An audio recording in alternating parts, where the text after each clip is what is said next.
The chapter is essentially on the migration histories and particularly labor migration studies.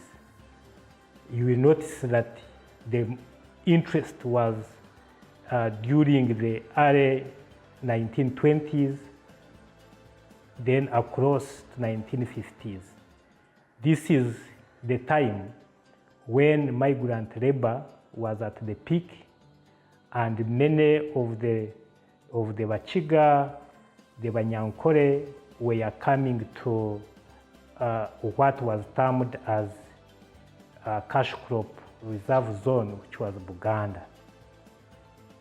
So the interest of how the colonial officers took record of who moved from where and to where became our important focus, because they took record of even how many members were left in the home, how many,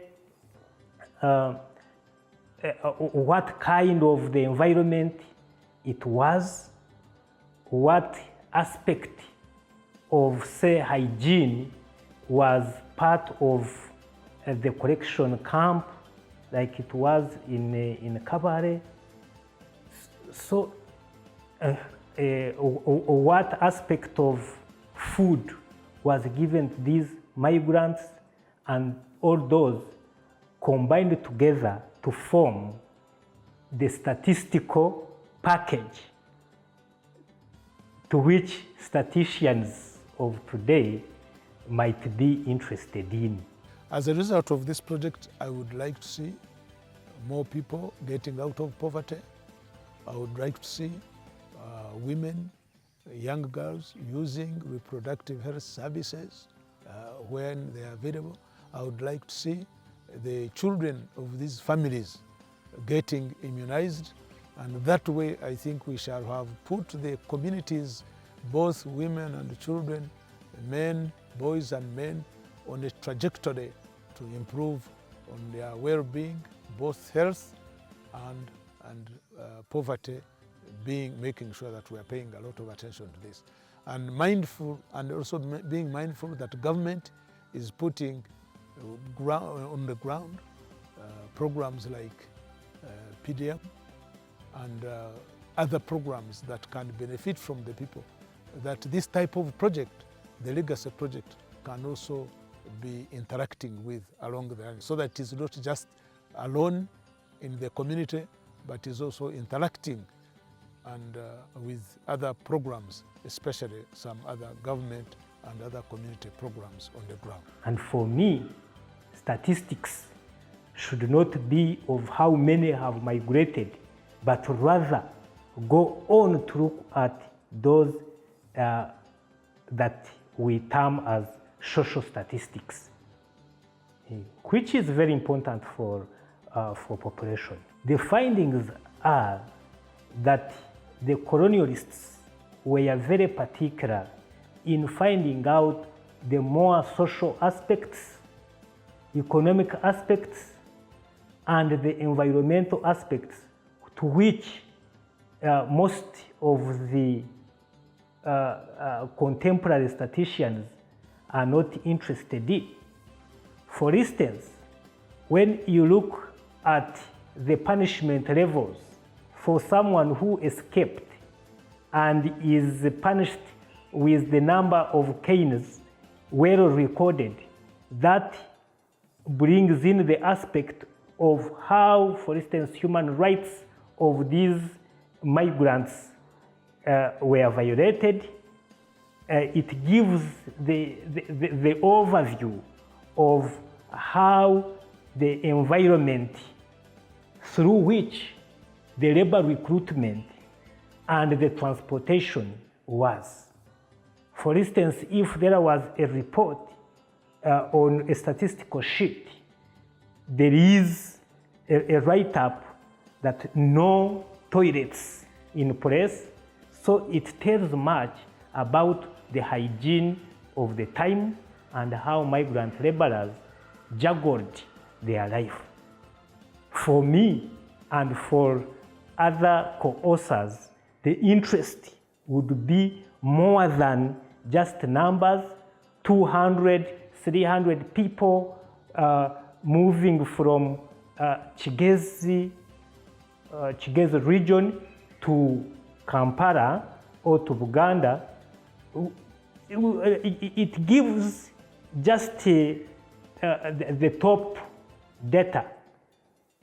So in comparison with the colonial data, or how data was really managed, it gives the whole structure, the impetus, the views, the facets of the whole society, how it was, and the reader then benefits from that micro information or micro data that is absent today, or that is actually not sufficient. Yeah, I think that is the contribution we really make. Joseph Musinguzi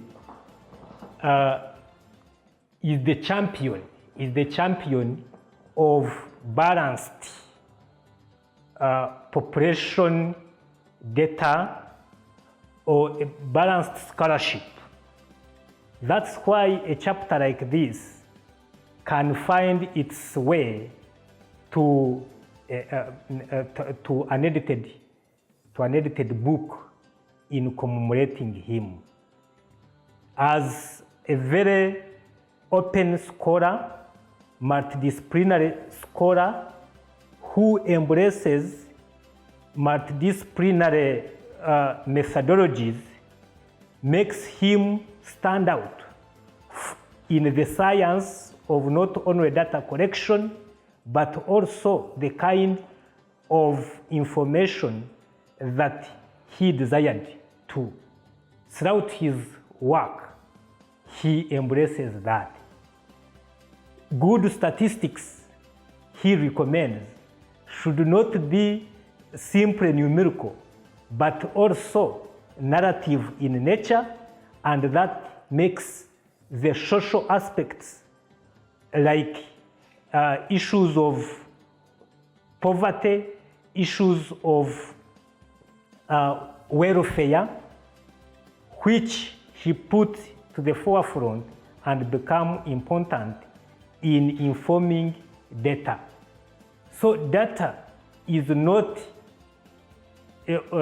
just in terms of how much do you earn, what kind of activities you do, but it goes beyond to the welfare, it goes beyond to the environment, it goes to social aspects, it goes to hygiene, what kind of health, ill health, all those aspects are supposed to be captured in data collection. And with that, then there is, one can proudly say, there is statistics. So that's basically what the essay in the archives of Kabale really brings out. And this is what Joseph Musinguzi stood for: credible data. The data that is all-encompassing. And once it is all-encompassing, then it is dependable, it is valid, and useful.